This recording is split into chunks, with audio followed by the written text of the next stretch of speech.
part of me kind of wants to talk about these Pistons, man, just a little bit. Yeah, we got to. Just a little bit. I We got two Pistons guys up here. I mean, come on now. Yeah. Unfortunately. Goodness great. Unfortunately. You know, it's interesting because I see you put on here, man, how concerned are we with the Cade Cunningham turnovers, Spenny? And it's like, there's a whole lot of concern right now with this squad. There just is. It's like, look, I look at this from two different angles, man. I see what they're doing out there on the floor right now and how the makeup of this team is right now, and it is not good. But then I look at everything they have to make it better, and it's honestly better than any other time that I can think of in Detroit Pistons history, going back to the Bad Boys. As far as what? With the cap space that they have, the ability to make some moves, no dead money on the books, no long-term contracts. Right. Most of their guaranteed contracts right now, 5 of the 8 guaranteed contracts are actually rookie deals right now. And so they got young assets for the first time, like multiple young assets that hold value for the first time in a while. And I know one thing I wanted to ask you guys, I just wanted to kind of get a feel for this. Troy Weaver, he's responsible for the product on the floor, but he's also responsible for everything else that I just stated as well, to be able to make things better. And he did state, like we said, he wanted to assess things, see how things go this season before he makes this splash. But do you guys believe he should be the person responsible for utilizing this cap space, making these moves, and trying to usher these Pistons into the next phase of hopefully winning basketball? Yeah, that's your position. When you are the guy that's putting things together, unfortunately, you get the, criticism when things don't go the way that, people expect them to. Just like when things are going great, you get praised. Like who's getting a lot of the praise for the Lions right now for putting this team together? Yeah, Brad Holmes. Brad Holmes. Everybody in Holmes we trust, right? Yep. Let one thing go wrong and we one that deadline. And you're right. Mm-hmm. You're right. What are people going to say? Brad Holmes isn't doing. He should have did this. Let these. When it was a little early on and the picks weren't coming to fruition like we thought they would, when Gibbs wasn't getting the reps and all that stuff, people were like, we should have never drafted a running back that high, right? Yeah. Soon as he started showing promise and looking like a stud, man, Brad Holmes did it again. He went and got his guys. Yeah. That's the nature of the business. So when you're a GM, you got to take those arrows, man. And when times are bad, you got to stand there, chin up, chest out, and take it. But this is what I wanted to ask of you, man. And I didn't see you deal with too much losing in your NBA career. Oh, I dealt with some losing, buddy. But I was on that. You probably was young. How old are you? 37. Yeah, you were a baby when we were getting manhandled in those fruity ass teal ass jerseys. And, I remember the Bloody Sock game and all that with Grant Hill and all that and stuff. And the damn burgundy throw-up jerseys. I know Ben Wallace said he hates those jerseys. Oh, I hate both of them. He said he hates those jerseys. But look, I wanted to ask you this because Bojan has some interesting things to say. And look, Isaiah Stewart stepped to the podium. I was in the press conference.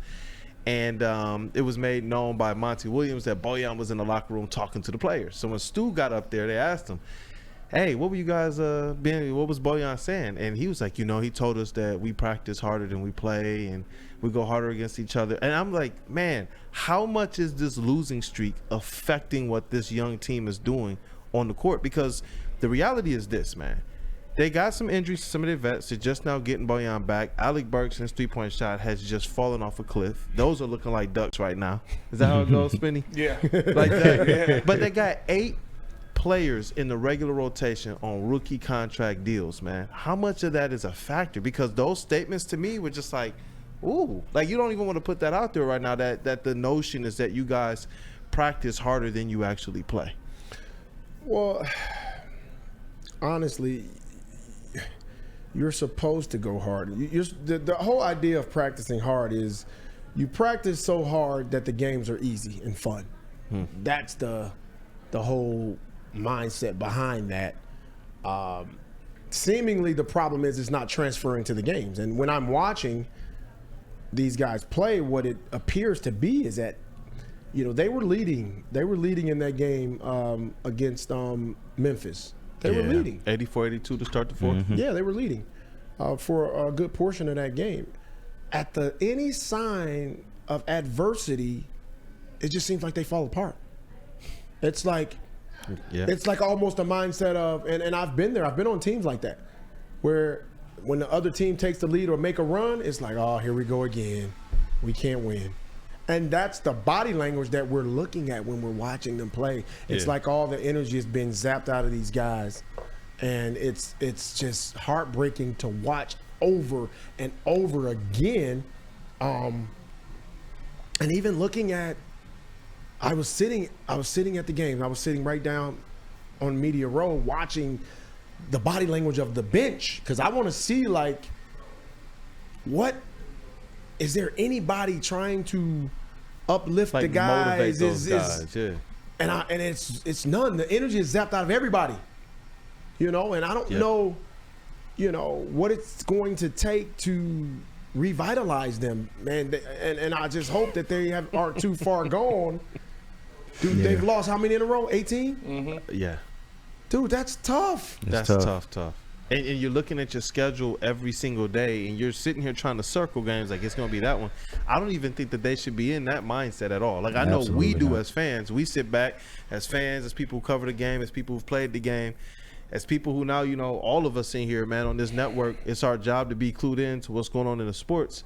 Right. I don't even want them going in and trying to circle, oh, this is going to be the win right here. I don't want that on at all. Just go take it a game at a time. Yeah. And remember, I was telling you guys, my comparable was the Houston Rockets, right? I was like, I think we'll be like the Houston Rockets. Well, they're 9-9.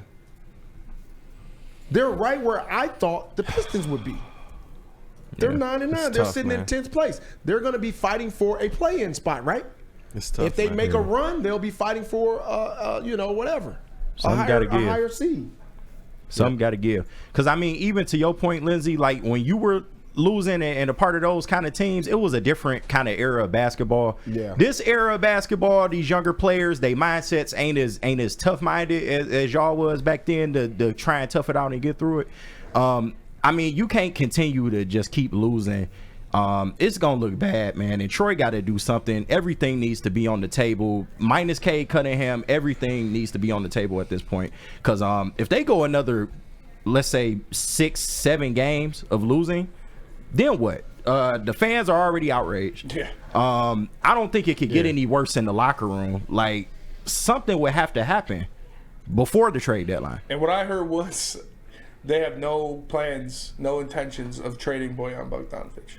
Oh, no. That's a tough one. When I hear that, the first thing I think of is the fact that he is under contract for next season. Yeah. That to me makes him more of an asset. Yeah. Well, it makes me believe that they got something lined up for the offseason, though. They have only so much flexibility right now, and there are some deals that they can do right now. But when they get to their actual draft pick and it conveys to them, because right now that draft pick, they have to wait and see because they owe the Knicks a draft pick either this year or next year. And if they can get to the offseason, then they have a little bit more to play with. Bojan, that draft pick, and a young player can actually get them a pretty nice return. They just can't do that type of combo right now, man.